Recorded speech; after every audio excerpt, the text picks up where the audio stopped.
Hello, everyone. Um, so basically, this is the first video of hopefully many more to come, in which I want to speak about the topics that I'm interested in and about my spiritual journey, like a diary for myself or like a journal.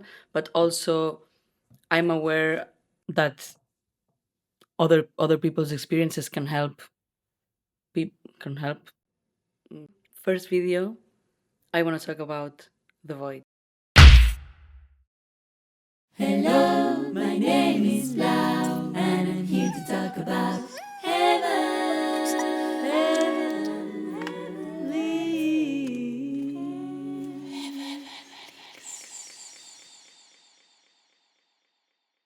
The void is a state that, if you get stuck on it, we've called it depression. For me, the void is this experiential realization of our own mortality, and just the moment where you're faced with the darkness, with the dark part of life and its endings and the finite aspect of life. And it's not so much of a rational realization. That's why I say experiential realization, because it comes from a very big emotional pain,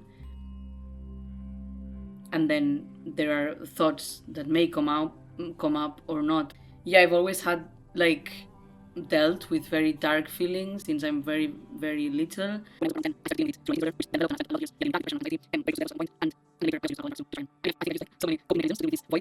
But actually more on that later, or on another video. But I know for some people is after the death of someone, of a loved one, or after something very disappointing and hurtful has happened. For some is in during their midlife crisis. For some is everyone comes face to face at different points, but I do have the feeling that everyone comes face to face with the void at some point. So this video is also for them and for my old self that thought there was no way out of it.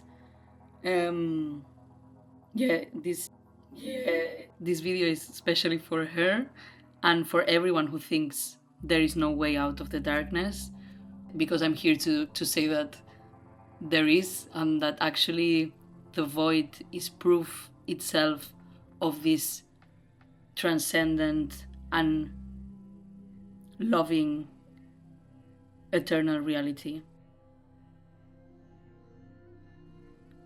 Having sat long enough and deep enough with it, if we do it, if we sit long enough with it and lovingly enough, the void is actually the answer. Void is the name a lot of us give to the deepest human pain. It is not an idea, but the name that falls closer to an experience of a felt emptiness, the deepest longing, a hole, a pain that feels absolute, darkness or meaninglessness to our irrational mind, and what normally turns to an all-consuming hopelessness. A pain that floods everything. It doesn't just touch one part of your life. It strips you naked in front of life and death, in front of every person and thing, in front of yourself. I'd call it the closest to the direct experience of pain, or the direct experience of pain. I have felt it and feel it, every time more clearly, sharper and well-defined. Thanks to that I have every time more attempted to put words to it, and yet I found this isn't just my experience. Throughout history and cultures, the void has been spoken of in countless ways. In the Tao Te Ching, it appears as the fertile emptiness from which all things arise. Viktor Frankl, writing from the horror of the concentration camps, described the existential vacuum, that aching sense of meaninglessness at the core of modern life. Philosophers call it the abyss, psychologists the shadow. Mystics have been talking about it since the earliest sacred texts. From the desert fathers and mothers describing the dark night of the soul, to Sufi poets like Rumi, who spoke of the burning longing for union, to Buddhist teachings on sunyata, the great emptiness. This abyss has always been named, faced, and even embraced as the doorway to transformation. Different names, different angles, but always pointing to the same thing, the most transcendental darkness, the place where everything we thought we could hold on to dissolves, the moment where we either break or connect with something deeper than we ever imagined. The purpose of this video is to share my point of view. I am obviously not an expert with all the answers, but I am someone who has lived it countless times and survived it. And if you are there right now, feeling that there's no way out, this is also or especially for you. I have been there and I am there with you now as you live it. I have, time and time again, opened myself to an ache and perceived hopelessness so unbearable that it felt like the end. Like it must be the final and absolute answer, and I've discovered that even that is not final, that it is also nothing but an illusion, maybe the ultimate and strongest illusion of all. What I found is not a theory, but an experienced truth. That is that within and through each of us comes a wisdom, a sacred inner compass that points us back towards love and compassion, even in the darkest of times, or especially during them. If you're here for easy answers, this is not the place though, because this is a lot of effort, it's hard work, and it's lonely, courageous, and deeply personal work, a path that each of us has to create for ourselves. Expressing and revealing my findings, I can only hope to mirror someone's experience, even if only my own. But one thing is for sure. Every time we fall, however deeply wounded and destroyed, something in us remembers how to rise. You're not alone. Let's sit with the void together. If we don't escape it, we can find within it the seat of life itself.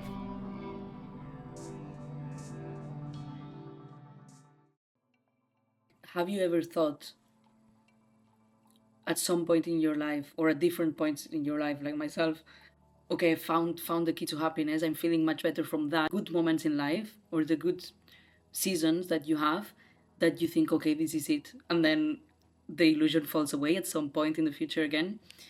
So behind these experiences is the void. For me, when this cycle had repeated long enough, I became aware, okay, this is going to keep happening, and behind it there's this bigger just ache of life. When you really notice the cycle, that fullness always fades, that darkness always comes back, you start to understand. The high is not final, the low is not final. Both are part of a rhythm that repeats. The Buddhists called it samsara, the wheel. And when you've seen the wheel many times, you stop chasing only the highs and fearing only the lows. Instead, you might start wanting to sit in that strange empty space in between, to look at it directly. Because if we don't face the spaces between good and good, the cycle just keeps spinning endlessly. And the truth is, when you're in the low, it doesn't feel like a cycle, it feels final, like the end of everything. That's why it takes courage to see it for what it really is, not the end, but part of the rhythm. Most of us complicate life by escaping the bad moments, or by living as if the good ones will last forever. When we're high, we see the lows as the illusion, and when we're low, we see the highs as the illusion. But the truth is that both are limited. Both are fragments of something vaster if we choose to look at it differently. Life isn't just up or down, it's the whole picture that holds them together, and more that we couldn't even begin to comprehend. The more we dare to look at the so-called darkness, the more our eyes adjust to the lack of light. Eventually, you start to see under there. What you thought dragged you down, a breakup, a job loss, even death, was only an excuse. Underneath, there's a deeper reality of life, of yourself, that was waiting to be seen. Some people are fine with living the cycle, chasing, escaping, distracting, but others, like myself, want or need something deeper, lasting peace, lasting meaning. And if we want that, we have to sit with the dissatisfaction itself. That's when it starts to reveal its purpose. So far, I've been talking about the void in time as something that returns in cycles. But there's another layer, because if you never let yourself truly free fall into it, if you don't dare to go down and through, you get stuck on the surface, condemned to repeat the same cycle again and again. If you allow yourself to meet darkness fully, you discover that all those repeated disappointments don't point to the different places, and instead, they all point to the same place, Not many darknesses or disappointments or lacks, but only one root. That's what I want to explore next. Not the void across time, but the void in depth. This is another of the important starting points for me when I talk about the void, is that to me, the void is the root pain of all other pains and all other sufferings that we have in this life. Like if all pain and all lack and all feeling of separation in this life is pointing back towards the experience of the void, and if we actually pull back the thread from each inconvenience or whatever happens to our lives that it's not pleasant, I think it's going to get us back to the void, to the darkness of life itself. So whether it's heartbreak, rejection, or anything seemingly specific, to me, these are all projections to the root pain. The trail is going to lead us to the root experience. To be more specific, I'm going to put an example. So if we say that person hurt me, and we actually pull the thread of why is this hurting me, we might get to the point of, okay, I felt unloved. And if you pull again, when is the first time that you felt unloved, or why is this resonating so much? Then you might come to a first experience of feeling unloved. And actually pulling back all threads, you're not actually hurt because that person did whatever to you. You're actually hurt because you are coming face to face with the limitations and the pain intrinsic to life. The fact that life has both unpleasant and pleasant things, and that nothing lasts. And yeah, for some of us, I think this realization cuts so deep, not only because of the bad things, but especially because of the good things, and the knowing that they're gonna have to end.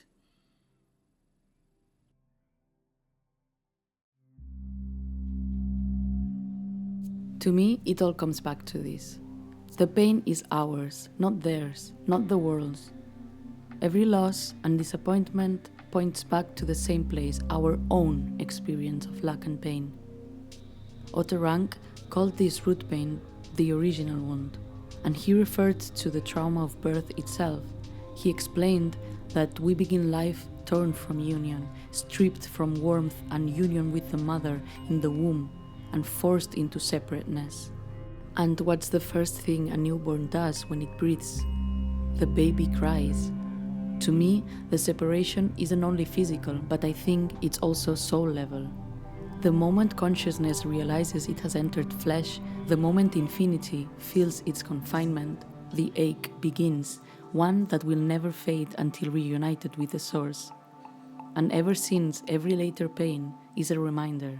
Each one pulls the same ancient thread, if we are able to reconnect and remember it. It's not about no one else, it's not about them, it's not about the event, it's the darkness itself resurfacing in its 100 different disguises. And the longing for union, the opposite, also the same, the remembrance and pull towards love and growth. They are to me also a remembrance of the dimension we come from that some forgot, the union with infinity or source itself. Most of the time, most people, we project it outward. Onto people, onto circumstances, even onto ourselves. But projection only hides the real wound. When we stop projecting, when we sit with pain in its raw form, without a story, without blame, we might discover something unexpected. And actually, if we realize my pain and your pain both come from the same root as well, then we are never enemies. We are never conflicted with one another. We are mirrors, me of you and you of me. Then compassion is no longer a choice, it's a natural response. The root of all pain and of all separation, if we dare to face it, it becomes the beginning of real pleasure, love and union. So I think everyone in this life looks for peace, for some kind of peace that could be long lasting. And And in this search, in this search for feeling good, which is what everyone wants, we try to fill this emptiness through a lot of different things that society and our families and schools and belief systems have taught us to do. Chasing a career, the dream body, money, power, recognition, looking beautiful, achieving goals. All of these things promise happiness and this long-lasting peace. Even the people that are chasing pleasure are chasing actually peace. They're chasing for a moment of rest. Even the addicts through drugs, or young people through parties, everyone is looking for some moment of rest, some moment of happiness, of feeling not lonely. And those who have been on this cycle long enough and have experiences that give them hope to imagine and the capacity to imagine of something different, at some point you realize that the superficial is not going to give you the rest you are seeking. The emptiness doesn't come from a superficial lack. The happiness may last for a while, it may last for some years even, it may last for some people until they're like 40 or 50. And for some people, all happens much more intensely and much faster. But this lack is never ending. It's infinite. So what is going to fill it is also going to have to be infinite. No one is going to resolve their feeling of emptiness through the external, through the material, through all of these things that I've mentioned. And I think there are some people that have tried and know it's not through that, but they cannot imagine that there is actually an answer to this restlessness, to this void. Some people know these things are not going to solve their emptiness, but stop seeking and stop trying to find this long-lasting peace. The fear that if we seek and we don't find, we're gonna be even more sad. But I found through my own experience that if you seek, you will find. So I just realized I've been speaking to the camera like this, no? I wanted to be like all cool and relaxed, and I'm like, "Ugh," like a crazy person that I am. We all want peace that doesn't end.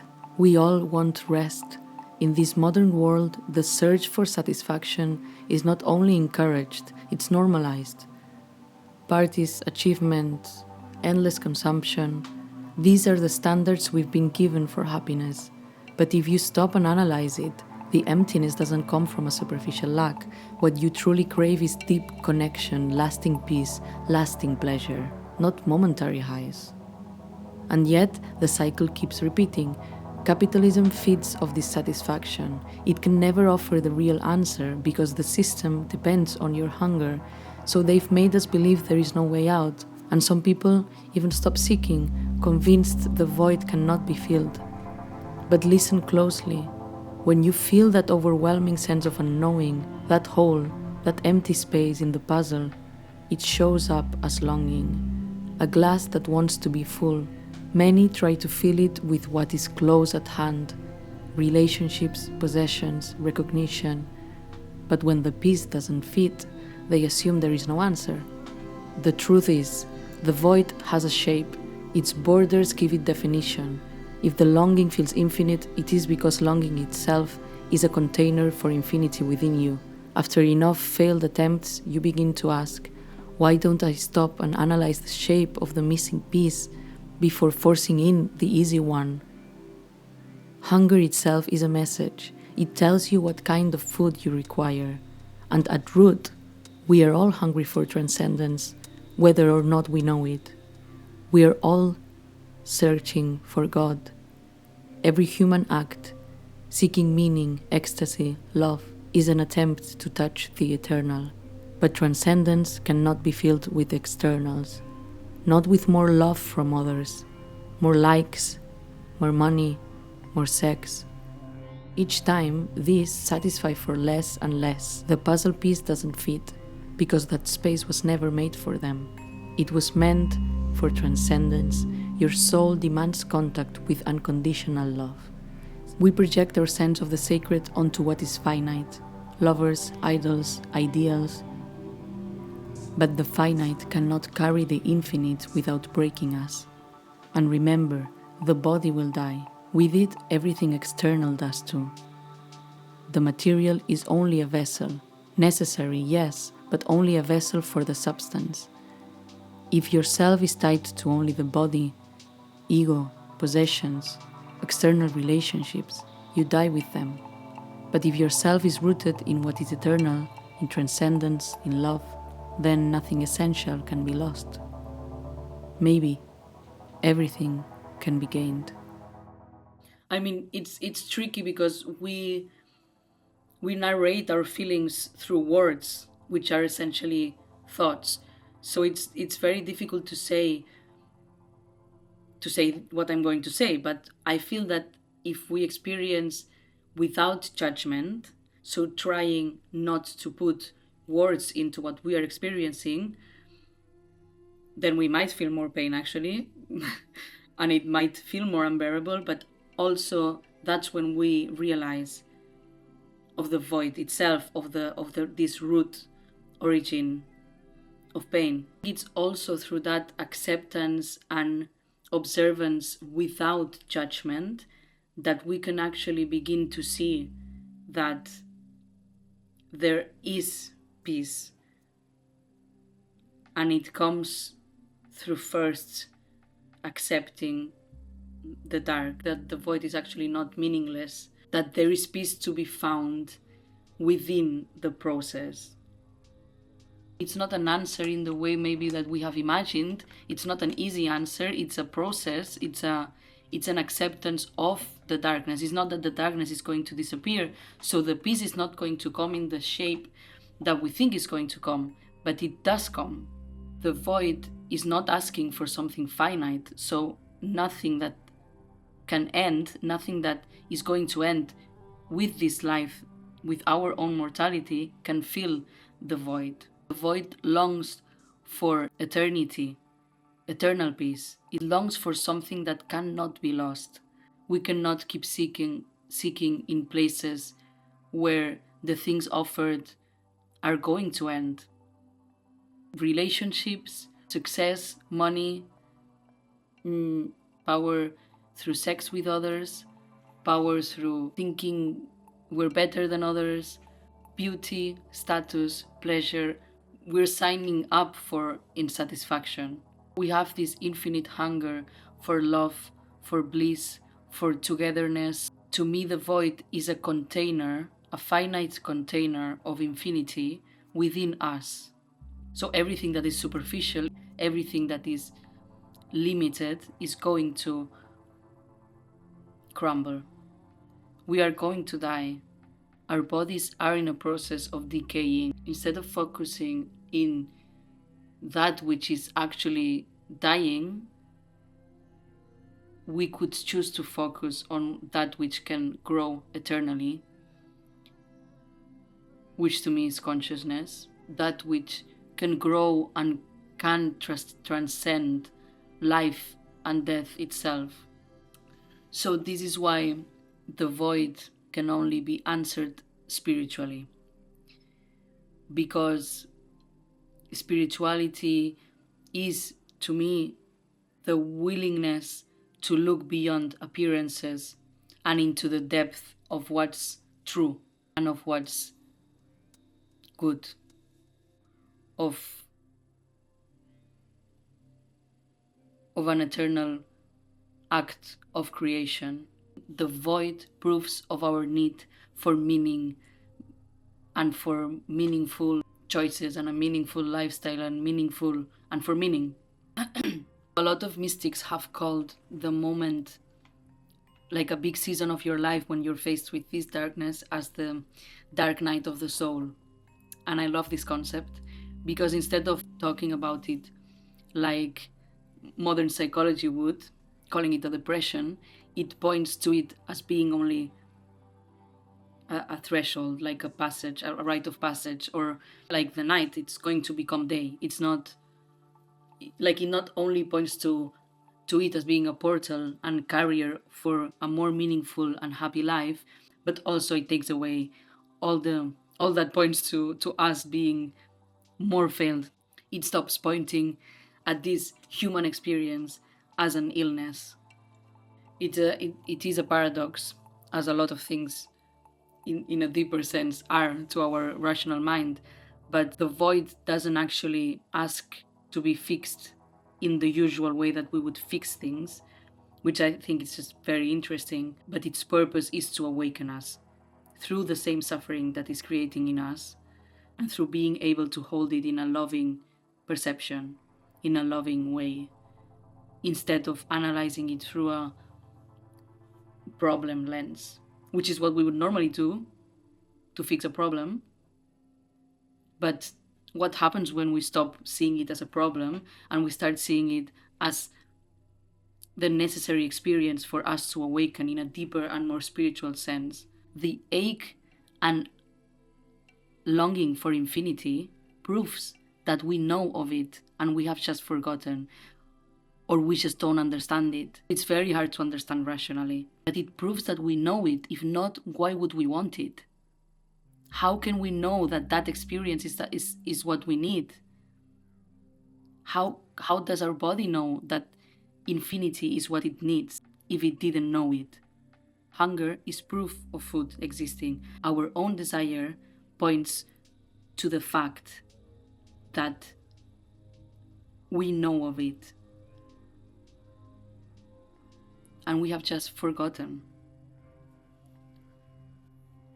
Longing for togetherness is proof that togetherness exists, and we have felt it,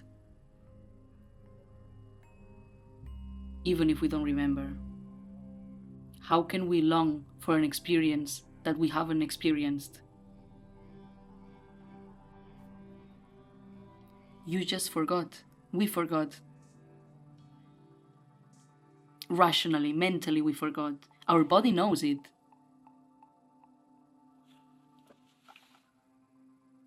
It's crazy.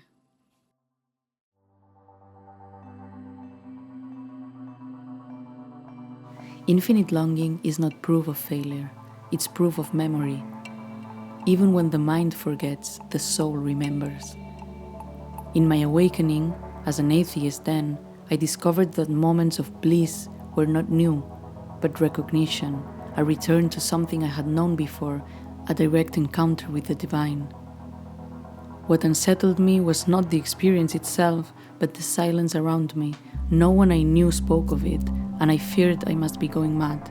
But I found I wasn't alone. Across centuries, mystics, philosophers, and psychologists, Buddha, Jesus, a lot of people reached for words to name the same truth. Plato called it anamnesis, the belief that to long for the absolute is to already know it. We could not ache for infinite goodness unless some part of us already carried its trace. Darkness is the reminder. Depth psychology has called depression sometimes a hidden blessing, a descent that forces us to stop, to look inward, not because pain is noble in itself, but because it strips away illusions. It makes us face what is real. The void, then, is not only emptiness, but a call. It calls us to question, to seek, to become spiritual, to face the possibility of meaninglessness head-on. And when we do, something remarkable happens. We realize meaning is not found, but made. Like bread, it must be baked each day, or it grows stale. When we allow ourselves to feel the void without filter, when we stop running from the black hole, it carries us into direct experience. A night so immense it feels like we are being moved by forces beyond our control. And it's true. But in that same night, another presence emerges. The darkness and the light reveal each other, and essence is behind both. Here is the paradox. Even evil, even chaos, becomes part of love when we choose to transform it. Darkness itself can serve the good, because destruction has limits, but creation does not. Death is the end point of evil. Love has no end point at all. As we widen our capacity to feel, the whole spectrum shifts. The more deeply we know despair, the more deeply we can recognize joy. Silence becomes necessary for learning to hear. Separation becomes necessary for learning togetherness. Lack becomes evidence of a wholeness already known. Look at the shape of the whole. Watch it fill, then empty, then fill again, and then look at what is moving it. The mover, the creative force. If creation is truly creative, then its purpose must be the good. Not for naive comfort, but for its power to regenerate what was broken, to turn absence into presence. Nothing is permanent has never rung true to me. What is permanent is change, and beside it, one other constant remains in our hands: love. Love is always a choice. Love is always within reach. Infinite longing is only the shadow cast by infinite peace. And when we face the longing completely, it turns us toward the very peace it came from. Those who don't feel the call to seek beyond what has been explained to us are not opening the possibility of there being a beyond the known. Those who don't feel this pain and this ache are not going to need to seek for an answer that also goes beyond the imaginable. So I wrote in my notes, for those who never feel this pull, who never feel the strangeness beyond what the world has explained, there is nothing to seek and nothing to find. No beyond will exist for them. They do not perceive it. And that too is balanced, as everything else is in nature. So imagine we're sitting on a table. Imaginary situation. We are in a dining table waiting for food to arrive. We all want food, no? We all want to feel good.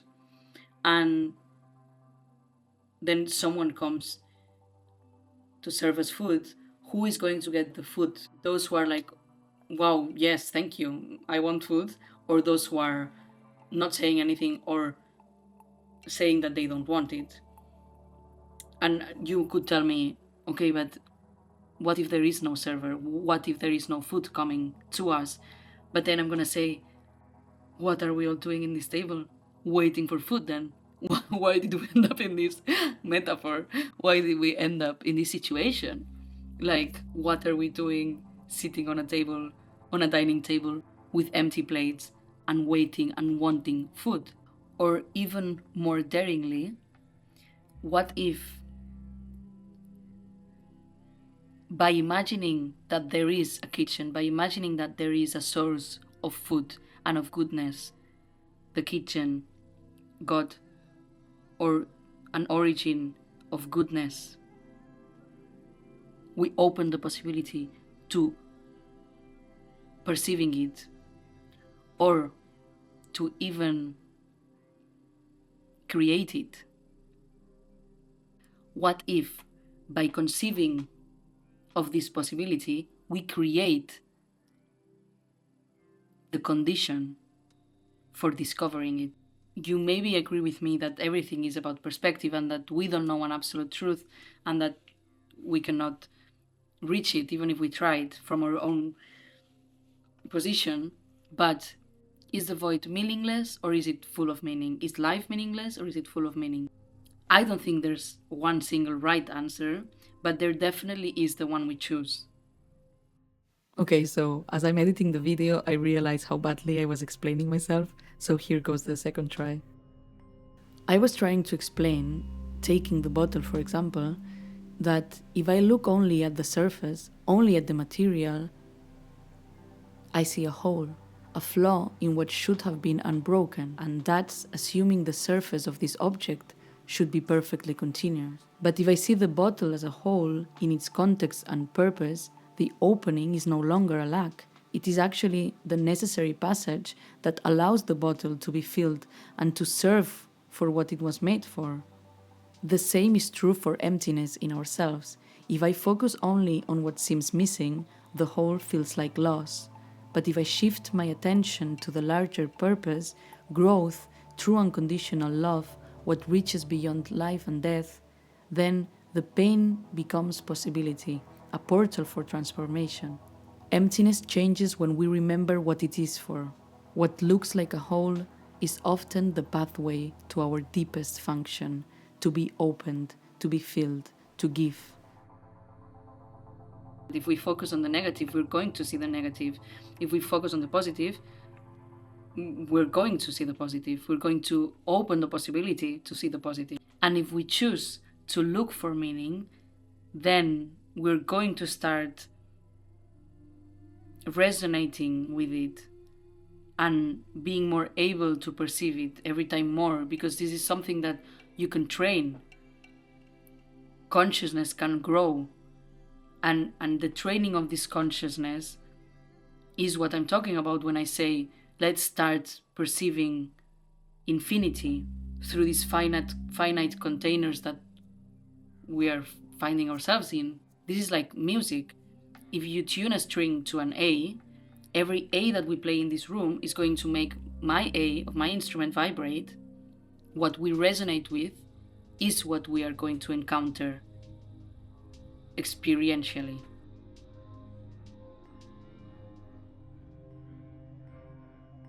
When we begin to turn inwards towards our inner life and feelings and towards letting ourselves experience the void and whatever else might come from it, I think one begins to sense that this is only a very, very short trip, and that time and space have messed up our perception of it. A very, very short training trip towards a very, very long journey, and a preparation for what's to come through the knowledge of what's lacking. And also through fullness, because we have these times and these moments of fullness that we come to know thanks to the moments of separation and voidfulness. Life is not meant to be easy, and therefore this pain and this emptiness is purposeful, because it's directed to the purpose of life, which to me it's a training, it's an awakening to our consciousness if we let it be so. It's like a short trip towards a very, very long journey, infinite if we consider ourselves to be God in some kind of form. So to me, life in its lackness is teaching us what fullness is going to be like. Life only makes sense if we see it within its context. So the unknowingness of where we come from, what most of us don't remember, and also having in mind the context of the after. So the both darknesses before and after have to come into the picture when we're trying to make sense of what life is. And I think we make a mistake when we try to make sense of it without its context. So to me, we are actually here to train our capacity for bliss, our capacity for holding and perceiving and realizing blissfulness. Our soul comes here to realize its own individual process, our mission in this life. But that's a topic for another day. To me, choosing to see it in that way, whatever choosing means, is what has helped me bear certain kinds of pain that I wouldn't have been able to survive without this point of view, or that I wouldn't be able to survive in the present without this point of view. Because turning towards this void, or towards our internal reality, towards our feelings, towards God,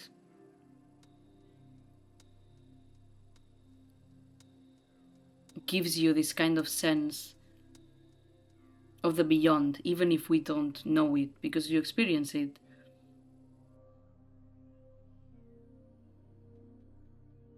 So as I said, all of this comes from lived experience. It's very hard to put into words the unnameable, but here we are trying, and I think we are also given this mind and the rational understanding of things, and we have to use it to feel congruency within all our different parts, including the intuitive and the experiential part and the feeling part.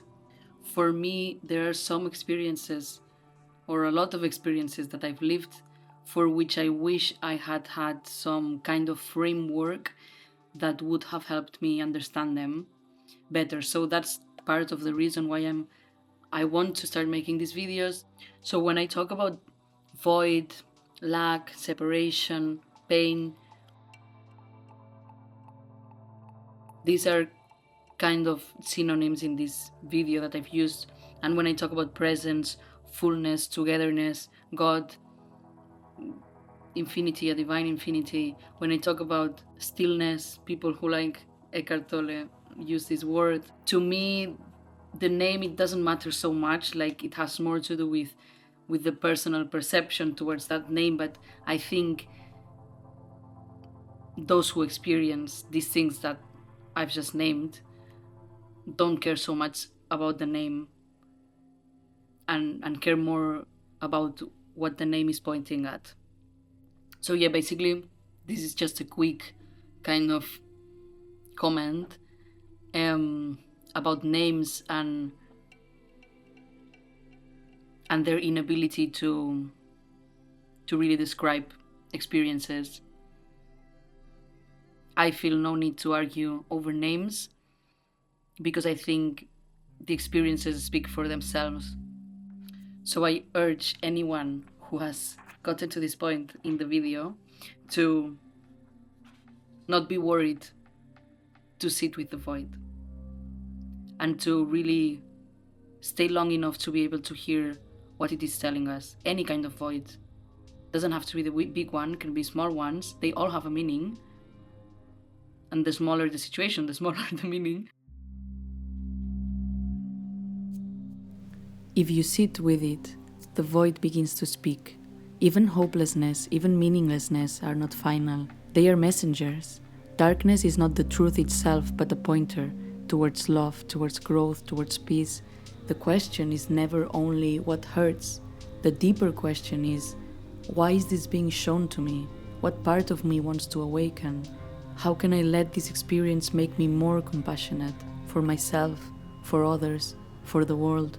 If you stay with emptiness, what once felt like a black hole reveals an outline, and every outline is proof of a hidden presence. This is the paradox of monsters, of the dark, of the void, of chaos, of Satan, of meaninglessness, of emptiness, of disconnection.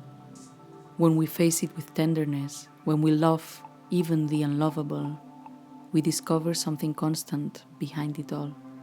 Call it God, love, presence, an infinite capability of creating its opposite, its contrary and most essential form, what holds both the dark and the light. And if this experience shows you your smallness, trust it. Yes, we are small. Something weaves a fabric you cannot see to its full extent. Nothing is what it seems to us limited beings from close up. So don't trust yourself. Even meaninglessness has meaning, waiting to be revealed through your next choice, your next act of love. I say it as someone who knows the depths of despair, and that's the only reason I can meet you there.